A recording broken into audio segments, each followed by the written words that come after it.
Welcome back to our channel AP study material. Lesson plan की series में आज हम डिस्कस करने वाले हैं इकोनॉमिक्स का लेसन प्लान नंबर 7, जिसका टॉपिक होने वाला है फॉरेन एक्सचेंज। अगर हम लेसन प्लान फॉर्मेट की बात करें तो लेफ्ट हैंड साइड में आपको सबसे पहले लिखना होता है डेट, सब्जेक्ट और टॉपिक। टॉपिक हमेशा आपका अंडरलाइन होगा। फिर राइट हैंड साइड में हम लिखते हैं class, period and duration.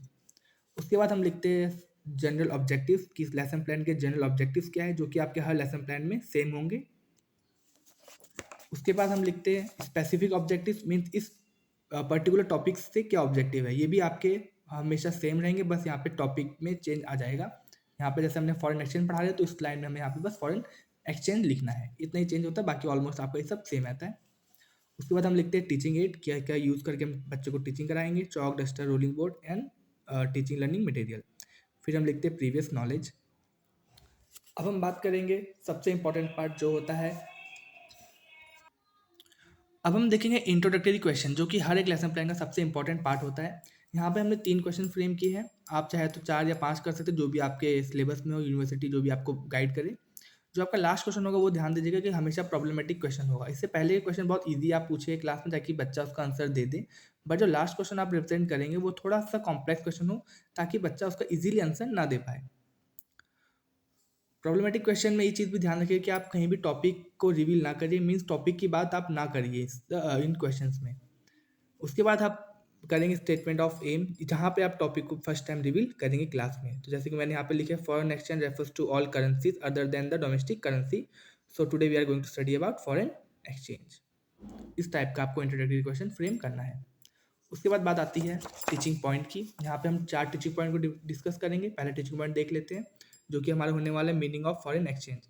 Teaching point का जो फॉर्मेट होता है, प्रेजेंटेशन का जो फॉर्मेट होता है, वो आपका इस टाइप का होता है कि 2 क्वेश्चन आप फ्रेम करेंगे। पहले का आंसर बच्चा इजीली दे देगा, और जो सेकंड क्वेश्चन होगा वो आप उसका आंसर हमेशा अनक्लियर रिस्पॉन्स रहेगा। इट मीन्स बच्चा ट्राई तो करेगा उसका आंसर देने का, बट प्रॉपर तरीके से आंसर दे नहीं पाएगा। उसके बाद आप टीचिंग स्टेटमेंट डिलीवर करेंगे, मीन्स जो भी अब टॉपिक है, जैसे हमने मीनिंग की बात की तो पूरा मीनिंग आपको बताना होगा यहाँ पे क्लास में। इसके बाद हम इसका आंसर शीट देख लेते हैं। इस टाइप का फॉर्मेट होगा आपका रिस्पॉन्स शीट का। 4 कॉलम बनेंगे, student activity, teaching method, teaching add and black board work. देखिए मैंने कहा था कि फर्स्ट का आंसर बच्चा देगा, सेकंड हमारा अनक्लियर रिस्पॉन्स होगा। जब आप लेक्चर दे रहे होंगे क्लास में तो आप उस टाइम हम ये नोट डाउन करेंगे, student will listen carefully to the people teacher. फिर क्वेश्चन आंसर होगा, और फिर यहाँ पे हम लेक्चर मेथड लिखेंगे टीचिंग मेथड में, बिकॉज जब हम लेक्चर दे रहे हैं तो उसको हम लेक्चर मेथड की तरह नोट डाउन करेंगे। टीचिंग एड हमारा ब्लैंक रहेगा, बिकॉज इस टाइम पे हम कोई टीचिंग एड का यूज़ नहीं कर रहे हैं। उसके बाद हम लिखेंगे ब्लैक बोर्ड वर्क, जो कि इस टाइप का हमारा ब्लैक बोर्ड एक समराइज फॉर्म में हमें लिखना होगा ब्लैक बोर्ड वर्क। अब हम देखते हैं अपना सेकंड टीचिंग पॉइंट, जो कि है फॉरेन एक्सचेंज मार्केट। यहाँ पे सेम फॉर्मेट फॉलो करेंगे, 2 क्वेश्चन होगा, सेकंड अनक्लियर रिस्पॉन्स होगा, उसके बाद टीचिंग स्टेटमेंट इस टाइप का हम लिखेंगे। कोशिश करिएगा पूरा पेज में आप अपना टीचिंग स्टेटमेंट लिखें। ये है हमारा सेकंड टीचिंग पॉइंट का समरी शीट।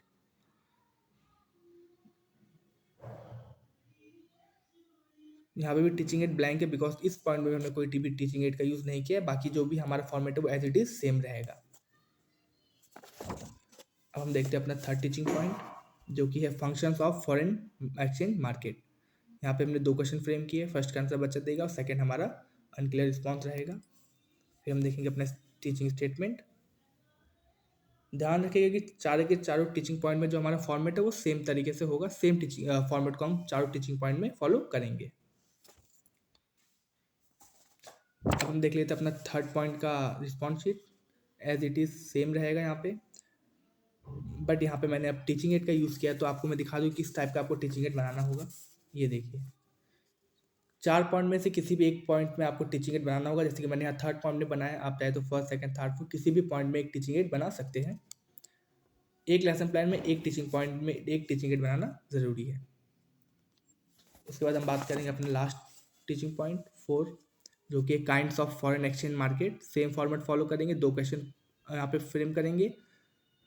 पहले का आंसर बच्चा देगा, सेकंड हमारा अनक्लियर रिस्पॉन्स होगा, और उसके बाद टीचिंग स्टेटमेंट होगा।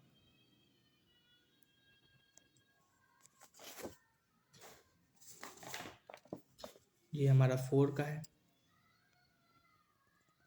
टीचिंग एड यहाँ ब्लैंक है, बिकॉज हमने एक टीचिंग एड को यूज़ कर लिया है।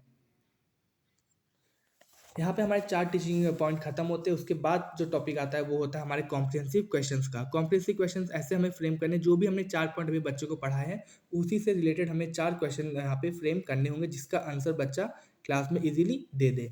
जो बच्चा आंसर देगा फिर उसको हमें ब्लैक बोर्ड वर्क पे नोट डाउन करना होगा। इस टाइप का आपका ब्लैक बोर्ड वर्क होगा, जो कि लेफ्ट हैंड साइड में आपको डेट लिखनी होगी, सब्जेक्ट और टॉपिक जो कि हमेशा अंडरलाइन होगा, राइट हैंड साइड में क्लास पीरियड एंड ड्यूरेशन। फिर एकदम मिडिल में आप लिखेंगे फॉरेन एक्सचेंज, जो भी आपका टॉपिक है। उसके बाद 4 टीचिंग पॉइंट थे, तो चारों टीचिंग पॉइंट का ब्लैक बोर्ड वर्क हमने यहाँ पे इस टाइप में लिखा हुआ है। ब्लैक बोर्ड वर्क के बाद आता है नेक्स्ट पॉइंट हमारा, वो होता है सुपरविजन का। सुपरविजन के बाद आता है हमारा रिकैप क्वेश्चन। रिकैप क्वेश्चन में यहाँ पे मैंने fill in the blanks use किया। आप चाहे तो true false, match the following, MCQ, किसी भी टाइप का रिकैप क्वेश्चन बच्चों से पूछ सकते हैं। ध्यान दीजिएगा, रिकैप क्वेश्चन आप वही 4 टीचिंग पॉइंट से फ्रेम करें जो कि आपने क्लास में भी पढ़ाए हैं। 4 टीचिंग पॉइंट थे, इसलिए हमने 4 क्वेश्चन यहाँ पे फ्रेम किए हैं। कोशिश करिए कि हर एक टीचिंग पॉइंट से आप एटलीस्ट एक क्वेश्चन तो यहाँ पे ज़रूर बनाएं। रिकैप क्वेश्चन के बाद बारी आती है होमवर्क की। हर लेसन प्लान का में आपको एक होमवर्क देना ज़रूरी है। एक होमवर्क देने के बाद ही आपका एक लेसन प्लान कंप्लीट माना जाता है। तो यहाँ पे हमारा एक और लेसन प्लान कंप्लीट होता है इकोनॉमिक्स का, जिसका टॉपिक था फॉरेन एक्सचेंज। उम्मीद करता हूँ ये वीडियो आपको पसंद आएगा, आपको लेसन प्लान बनाने में हेल्प मिलेगी। अगर आपको वीडियो पसंद आया तो ज़रूर इस वीडियो को लाइक कीजिएगा, हमारे चैनल को आप ज़रूर सब्सक्राइब कर लीजिए। आने वाले दिनों में आपको इस चैनल में बीएड से रिलेटेड काफ़ी सारे कंटेंट देखने को मिलेंगे। Thank you.